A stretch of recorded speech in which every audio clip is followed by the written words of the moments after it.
சில நேரங்களில் நாம நான் ஏன் இவ்வளவு லேசியாக என்று நினைக்கிறோம்.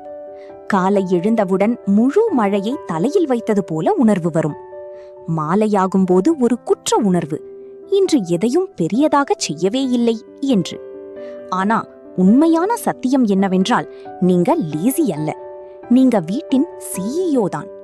சோம்பேறித்தனமான உணர்வுக்கு முதல் காரணம் ஓவர்லோடா இருக்கிற வேலைகள்தான். காலை முதல் இரவு வரை ஓடிக்கொண்டே இருக்கிறோம்.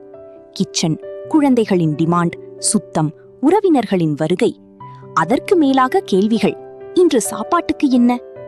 இந்த அளவுக்கு ஓவர்லோடில் யாராக இருந்தாலும் சோர்வாகி விடுவார்கள். தீர்வு: பிரேக் எடுத்துக்கொள்ளுங்க. வேலைகளை சிறிய பகுதிகளாக பிரித்து செய்யுங்க. இல்லையெனில் நீங்களும் வாஷிங் மிஷின் மாதிரி ஆகிவிடுவீங்க. நாள் முழுக்க சுழன்று கொண்டே, இரவிலும் அதே சோர்வு. இரண்டாவது காரணம் சமூக ஊடக அழுத்தம். அங்கே எல்லாருடைய வீடும் 5 ஸ்டார் ஹோட்டல் மாதிரி இருக்கும். குழந்தைகளின் டிஃபனில் 10 வகை உணவுகள் இருக்கும். கிச்சனில் எல்லா பொருட்களும் மிக நேர்த்தியாக இருக்கும். ஆனா ரியல் லைஃப்ல இது எதுவும் இருக்காது. முதல்ல ஒப்பிடாதீங்க. சோஷியல் மீடியா என்பது ஷோ ஆஃப் மீடியா தான். ஸ்கிரீன் டைமை குறைங்க.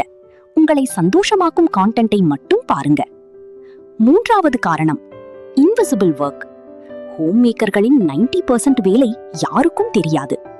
உதாரணமாக, குழந்தைகளின் விளையாட்டு பொருட்களை 100 முறை எடுத்து வைப்பது, அல்லது சாப்பிடுறீங்களா என்று மீண்டும் மீண்டும் கேட்பது.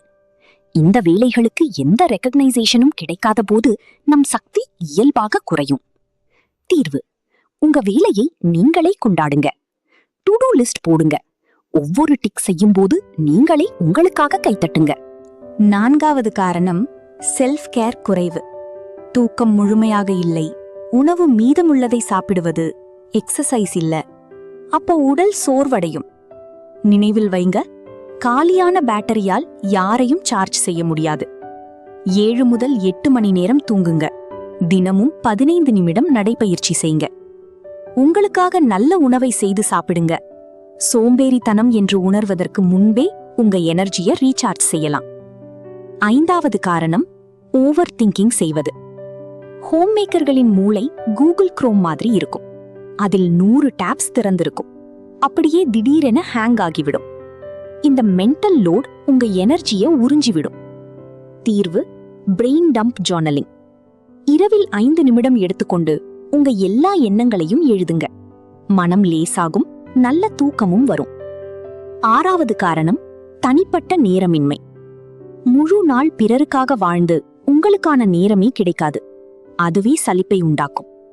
தீர்வு: தினமும் 15-20 நிமிடம் உங்களுக்காக ஒதுக்குங்க.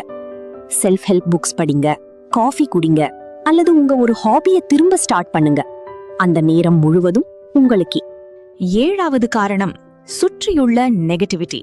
சிலர் 24 மணி நேரம் கம்ப்ளைண்ட் மட்டும் பேசுவார்கள். அவர்களின் நெகட்டிவிட்டி உங்க மூடையும் பாதிக்கும். தீர்வு: பவுண்டரி அமைங்க. பாசிட்டிவ் மனிதர்களுடன் இருங்க. தேவையற்ற பேச்சுகளை தவிருங்க. எட்டாவது காரணம் ப்ரோக்ராஸ்டினேஷன். சிறிய வேலை கூட பெரிய மலை போல தோன்றும். நாளை செய்வோம் என்று சொல்லிவிட்டு பின்னர் கில்ட்டி ஃபீல் வரும். தீர்வு: 10 நிமிடம் ரூல் ஃபாலோ பண்ணுங்க. 10 நிமிடம் மட்டும் வேலை தானாக முடிந்துவிடும். ஒன்பதாவது காரணம் பெர்ஃபெக்ஷனிசம். சிலர் வீடு எப்போதும் பளிச்சென இருக்க வேண்டும் என்று நினைப்பார்கள். குழந்தைகளின் உடைகள் எப்போதும் சுத்தமாக இருக்க வேண்டும்.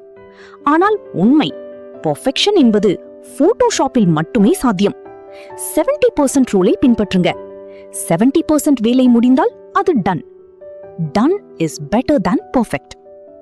10வது காரணம் குழப்பமான சூழல். அழுக்கான வீடு ஈக்குவல் டு குழப்பமான மனம். அப்போது எதையும் செய்ய விருப்பம் இருக்காது. தீர்வு: 1 கார்னர் ரூல். முழு வீட்டையும் ஒரே நேரத்தில் சுத்தம் செய்ய முயற்சிக்காதீங்க. ஒவ்வொரு நாளும் ஒரு சிறிய மூலையை சுத்தம் செய்யுங்க. மெதுவாக முழு வீடும் சுத்தமாகும், மனமும் சந்தோஷமாகும். அப்படியானால் கேள்வி: நீங்க உண்மையில் லேசியா? இல்லை, நீங்க ஒரு மல்டி டாஸ்கிங் நிஞ்சா. சில நேரங்களில் சிஸ்டம் ஓவர்லோட் ஆகிறது. நினைவில் வையுங்க, நீங்க சாப்பாடு மட்டும் செய்யவில்லை, குடும்பத்தின் ஆரோக்கியத்தை உருவாக்குறீங்க. நீங்க சுத்தம் மட்டும் செய்யவில்லை, வீட்டின் நேர்மறை சூழலை உருவாக்குறீங்க. இன்று முதல் கில்ட்டி ஃபீலை விடுங்க. உங்க முயற்சிகளை நீங்களே மதிங்க.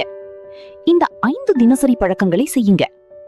1 நிமிடம் உடல் இயக்கம். நாளுக்கு 3 முக்கிய வேலைகளை தேர்ந்தெடுக்கவும். தினமும் 10 நிமிடம் சுத்தம் செய்யுங்க.